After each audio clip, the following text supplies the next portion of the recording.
In the rolling hills of Montana, a battle unfolded that would become one of the most debated and mythologized confrontations in American history. This was a time when the American West was a simmering cauldron of tension and conflict. The late 19th century was marked by a clash of cultures, a collision of worlds between the United States government and the Native American tribes. The plot thickened with the discovery of gold in the Black Hills, a territory considered sacred by the Sioux. The glint of this precious metal sparked a gold rush, leading to an invasion of miners onto Sioux lands, and in turn, a blatant violation of the Treaty of Fort Laramie. This treaty was meant to ensure peace between the natives and the settlers, but instead it became a broken promise. Adding fuel to the fire, the government began pressuring the Sioux to give up their ancestral lands and relocate to reservations. All these events set the stage for the infamous Battle of Little Bighorn. On June 25, 1876, Lieutenant Colonel George Armstrong Custer led the 7th Cavalry into a confrontation with a coalition of Native American tribes. This day marked a turning point in American history as the rolling hills of Montana turned into a battlefield.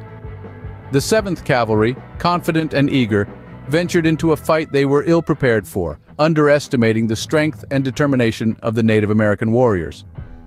Custer, known for his daring tactics, made a series of strategic blunders. He divided his forces, weakening his own strength while facing an adversary that was far superior in numbers.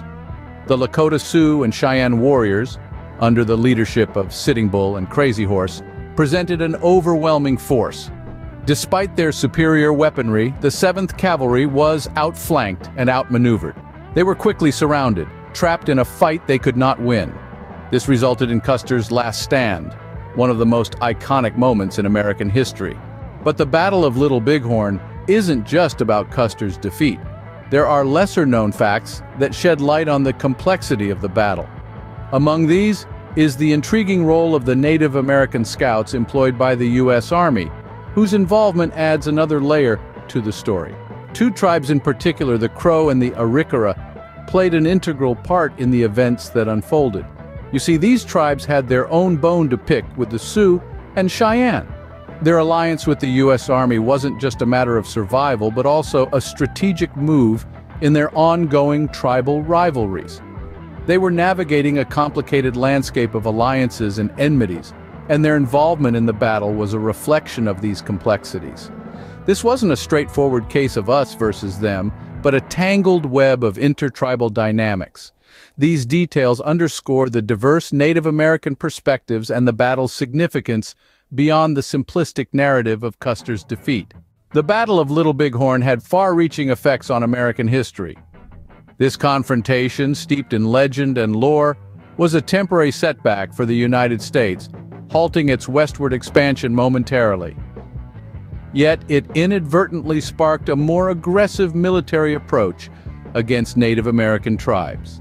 In the wake of the battle, a renewed sense of urgency swept across the nation. The U.S. government, stung by the defeat, intensified its efforts to subdue the Native American tribes and secure the coveted Western territories. This marked an era of escalated conflict and suffering for the tribes who fought to protect their lands and way of life. But the Battle of Little Bighorn was more than a military engagement. It became a symbol, a narrative deeply woven into the fabric of American culture. It shaped perceptions of the West as a wild frontier, the U.S. military as an unstoppable force, and Native American tribes as noble yet doomed resistors.